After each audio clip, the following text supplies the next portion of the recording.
살다 보면 가끔 이런 생각이 들 때가 있습니다. 그때로 다시 돌아갈 수 있다면,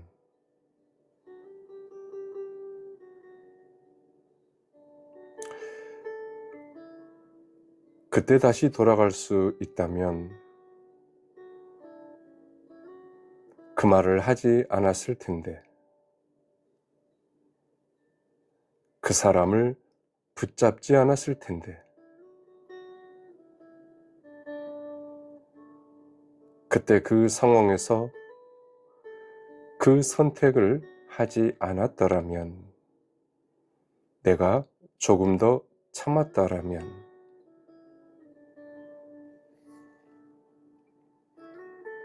우리는 지나간 일을 떠올리며 마음속으로 여러 번 인생을 다시 삽니다. 특히 나이가 들수록 그렇습니다. 젊을 때는 앞으로 할 일이 많아서 뒤를 돌아볼 여유가 없었는데, 어느 순간부터는 지나온 길이 자꾸 눈에 들어옵니다. 나는 제대로 살아온 걸까? 그 선택이 정말 옳았을까? 조금 다르게 살았으면 지금 내 인생도 달라지지 않았을까?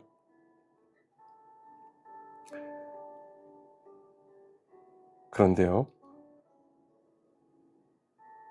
오늘 저는 이런 질문을 생각해 보고 싶습니다.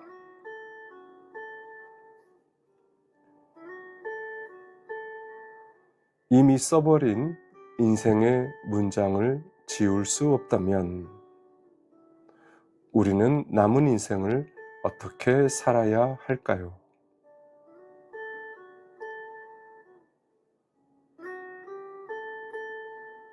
러시아의 대문호 도스토옙스키에게는 인생을 완전히 바꾸어 놓은 한 사건이 있었습니다. 1849년 그는 당시 러시아 정부의 비판적인 지식인 모임에 참여했다는 이유로 체포되었습니다. 그리고 사형을 선고받았습니다. 그때 도스토옙스키 나이는 28살의 적은 작가였습니다. 어느 겨울날 그는 다른 사형수들과 함께 처형장으로 끌려갔습니다. 기둥이 세워져 있었고 사형수들은 마지막 순간을 기다렸습니다. 도스토옙스키 역시 이제 자신의 생이 몇 분밖에 남지 않았다고 생각했습니다. 그런데 바로 그 순간 황제의 특사가 도착했습니다. 사형을 집행하지 않고 감형한다는 명령이었습니다. 처음부터 사형을 감형할 계획이었다고 알려져 있지만 사형수들에게는 그 사실을 알려주지 않았던 것이죠.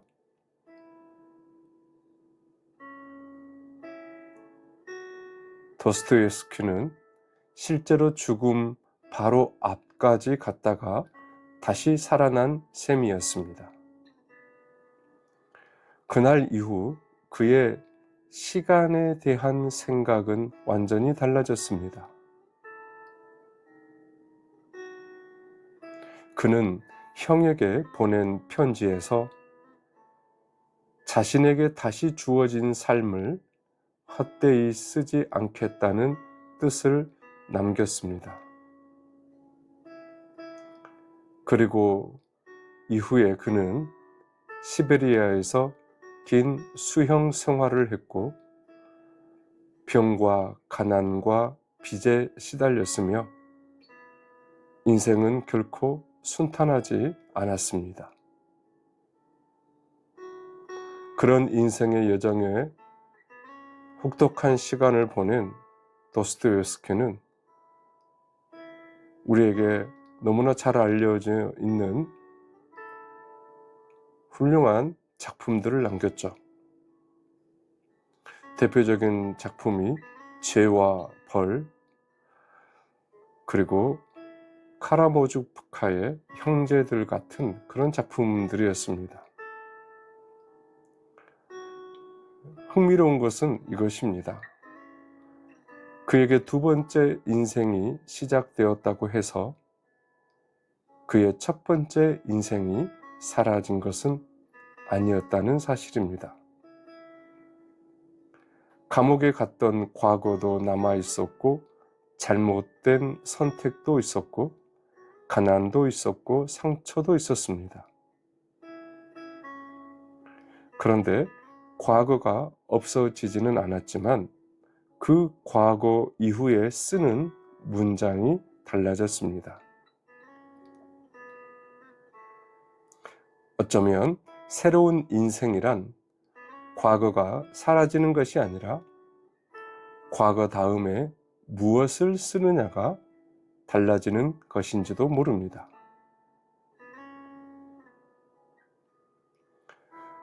우리가 후회할 때 가장 원하는 것은 무엇일까요? 대부분은 수정입니다. 지우는 것이죠.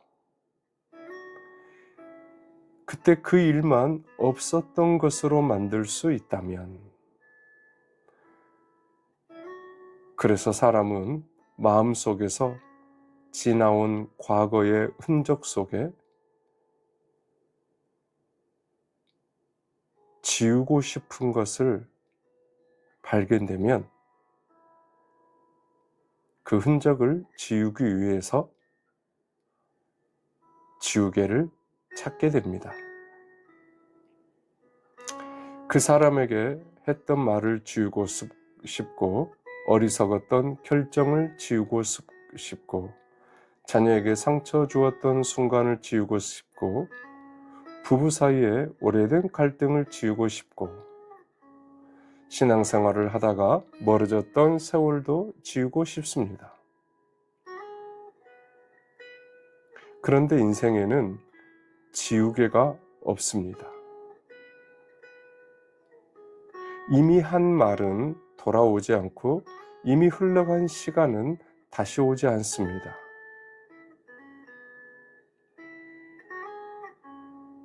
처음에는 이러한 말이 참 냉정하게 들리는데요. 그런데 조금 다르게 생각해 보면 이 사실이 우리를 오히려 자유롭게 해줄 수도 있습니다. 왜냐하면 지울 수 없는 것을 계속 지우려고 애쓰는 일보다 더 힘든 일이 없기 때문입니다. 어쩌면 우리의 문제는 과거가 지워지지 않는 것이 아니라 지워지지 않는 과거 앞에 계속 앉아 있다는 것인지도 모릅니다. 책을 읽다가 한 페이지에 오자가 났다고 생각해 보십시오. 그 한 글자가 잘못되었다고 그 책 전체가 끝나는 것은 아닙니다. 그 페이지는 그대로 남아 있습니다. 하지만 책장을 넘기면 아직 쓰이지 않은 새로운 페이지가 나옵니다. 인생도 그런 것이 아닐까요? 우리는 지나간 페이지를 찢어버릴 수는 없습니다. 그러나 하나님이 오늘이라는 페이지를 우리 앞에 펼쳐 놓으셨다면 아직 이야기가 끝난 것이 아닙니다.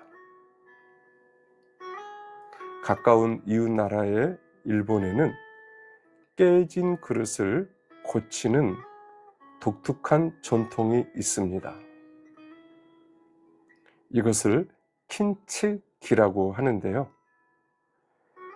깨진 도자기의 조각을 붙이고 그 금이 간 부분을 감추는 것이 아니라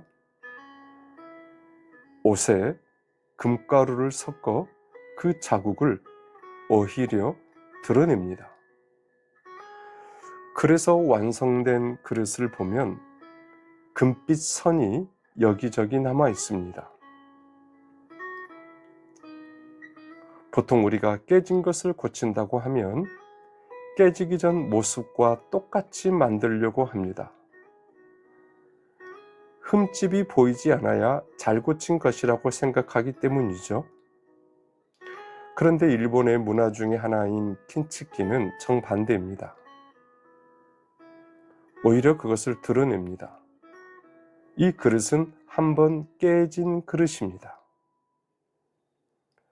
그 사실을 숨기지 않는다는 것이죠.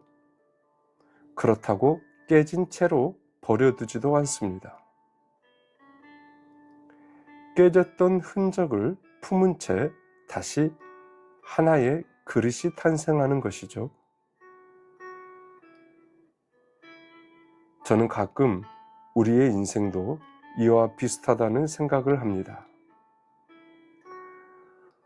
우리는 하나님께 이런 것을 기대할 때가 있습니다.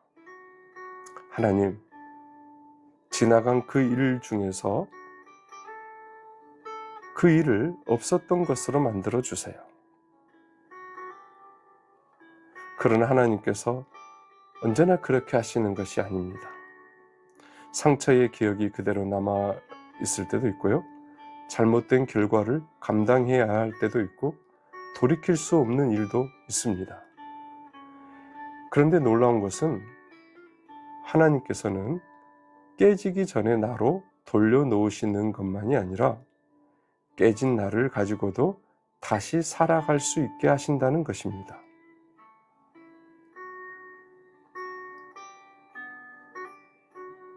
십자가의 복음은 우리의 과거를 삭제하는 이야기가 아닙니다. 복음은 과거가 더 이상 내 인생의 마지막 문장이 되지 못하게 하는 이야기입니다. 성경에서 이 이야기를 가장 잘 보여주는 사람이 베드로라고 생각합니다. 베드로는 예수님을 누구보다 자신 있게 가장 가까이서 따라다녔던 제자입니다. 예수님께 이렇게까지 말했습니다. 모두 주를 버릴지라도 나는 버리지 않겠습니다. 심지어 죽는 데까지 따라가겠다고 했습니다. 그런데 얼마 뒤에 베드로는 예수님을 3번이나 부인합니다. 나는 저 사람을 모른다. 마지막에는 맹세하고 저주하면서까지 예수님을 부인하게 됩니다. 그리고 닭이 울었는데요. 성경은 그때 베드로가 밖으로 나가서 심히 통곡했다고 기록하고 있습니다. 아마 베드로에게 그 밤은 평생 지우고 싶은 페이지였을 것입니다. 눈만 감으면 생각났을 겁니다. 그때 나는 왜 그랬을까? 그렇게 큰 소리 쳐놓고 주님 얼굴을 어떻게 다시 보나? 그런데 부활하신 예수님께서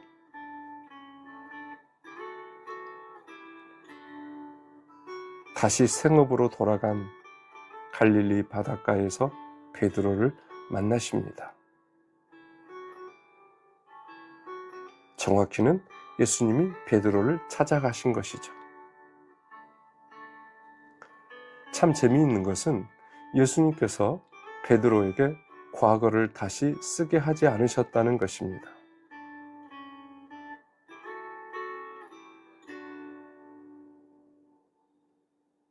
과거는 이미 지나갔습니다. 예수님은 과거의 페이지를 뜯어내지 않으셨습니다. 대신 새로운 질문을 하셨습니다. 요한의 아들 시몬아, 내가 나를 사랑하느냐? 이 질문을 한 번, 그리고 다시 또 한 번, 3번 부인했던 베드로에게 3번 사랑을 물으셨습니다. 그리고 말씀하셨습니다. 내 양을 먹이라. 예수님은 베드로에게 과거에 내가 그런 일을 했으니 이제 아무것도 할 수 없다고 하지 않으셨습니다. 그렇다고 아무 일도 없었던 것으로 하자고도 하지 않으셨습니다. 베드로는 평생 자신이 예수님을 부인했다는 사실을 알고 살아갔을 것입니다. 하지만 그 일이 더 이상 베드로의 인생의 마지막 문장은 아니었다고 하는 것이죠. 예수님이 베드로에게 그 다음에 새로운 문장을 써갈 수 있도록 하신 것이죠. 실패 다음에 사명이 왔고, 부인 다음에 사랑의 고백이 왔고, 눈물 다음에 새로운 길이 열렸습니다. 이것이 복음이 아닐까요? 어쩌면 신앙도 그렇습니다. 한때 교회를 잘 다녔는데 어느 순간부터 멀어진 사람이 있을 수 있습니다. 기도한 때도 있었고 찬송을 부른 때도 있었는데 이런저런 일을 겪으면서 몇 년, 때로는 10년 이상 하나님에게서 멀어져 버린 사람도 있습니다.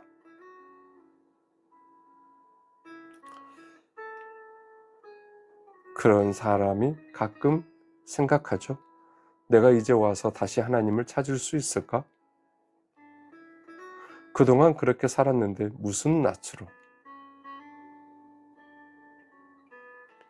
교회에 처음 관심을 가지는 사람도 비슷한 생각을 할 수 있습니다. 내가 살아온 것을 하나님이 아신다면 나 같은 사람도 받아주실까? 그런데 성경을 읽어보면 뜻밖에도 하나님께 돌아온 사람들의 인생이 그리 깨끗하지만은 않았습니다. 베드로도 실패했고 다윗 역시 돌이킬 수 없는 죄를 지었고 바울에게도 지우고 싶은 과거가 있었습니다. 성경은 그들의 과거를 숨기지 않습니다. 이상하죠? 우리가 성경을 썼다면 위대한 사람들의 흠은 조금 지우고 싶었을지도 모릅니다. 그런데 성경은 그대로 적어 놓았습니다. 아마 우리에게 이것을 보여주기 위해서인지도 모릅니다. 하나님은 완벽한 과거를 가진 사람에게만 새로운 삶을 주시는 분이 아니라는 것. 하나님이 찾으시는 것은 깨끗하게 정리된 과거가 아니라 지금 하나님께 마음을 돌리는 사람인지도 모릅니다. 성경은 말합니다. 누구든지 그리스도 안에 있으면 새로운 피조물이라. 새로운 사람이 된다는 것은 기억 상실에 걸려 과거를 모두 잊는다는 뜻이 아닙니다. 새로운 사람은 그리스도 안에서 과거와는 다른 방향으로 살아갈 수 있는 사람이 된다는 뜻입니다. 오늘 말씀 산책을 마치면서 딱 한 가지를 생각해 보면 좋겠습니다. 지나간 페이지를 고치느라 오늘의 비어있는 페이지를 놓치지 않았으면 좋겠습니다. 우리에게는 지나온 과거를 지울 수 있는 지우개가 없습니다. 어제 한 말을 지울 수도 없고 지나간 세월을 다시 살 수도 없고 잘못된 선택을 없었던 것으로 만들 수도 없습니다.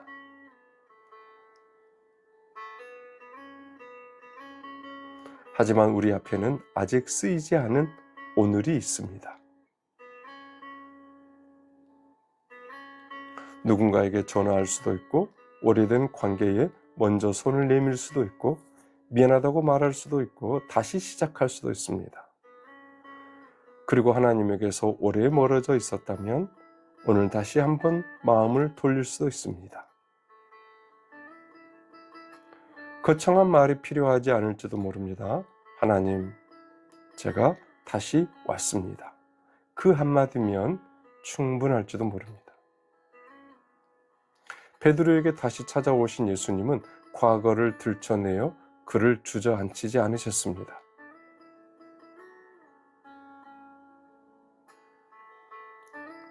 대신 지금도 여전히 나를 사랑하느냐라는 질문을 하셨고, 그리고 다시 사명을 맡기시고 다시 새롭게 그 사명의 길을 따라 걸어가게 하셨습니다. 혹시 오늘까지의 내 인생 가운데 지워버리고 싶은 페이지가 있다면 그 페이지를 계속 바라보며 인생 전체를 실패라고 부르지 않았으면 좋겠습니다. 한 페이지가 책 전체는 아니기 때문입니다. 인생에는 지우개가 없다. 그래서 과거를 마음대로 지울 수가 없다. 그러나 다행히도 우리 인생에는 아직 다음 페이지가 있다는 것이 소망인 것이죠. 그리고 성경 말씀은 우리에게 말합니다. 당신의 이야기는 아직 끝나지 않았다. 오늘도 하나님께서는 우리 앞에 조용히 한 장의 빈 페이지를 펼쳐놓고 계십니다. 그렇다면 이제 지워지지 않는 어제를 붙잡고 있기보다 오늘 우리에게 주어진 한 줄을 새롭게 써보면 어떨까요?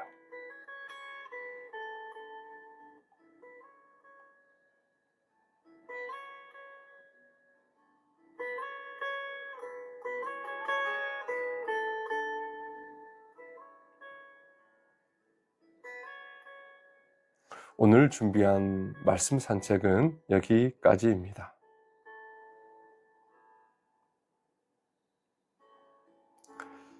제 목사의 은혜 공방은 우리 삶의 소박한 이야기에서 시작해 그 가까이에 들려오는 하나님의 말씀에 함께 귀 기울이는 오디오 채널입니다.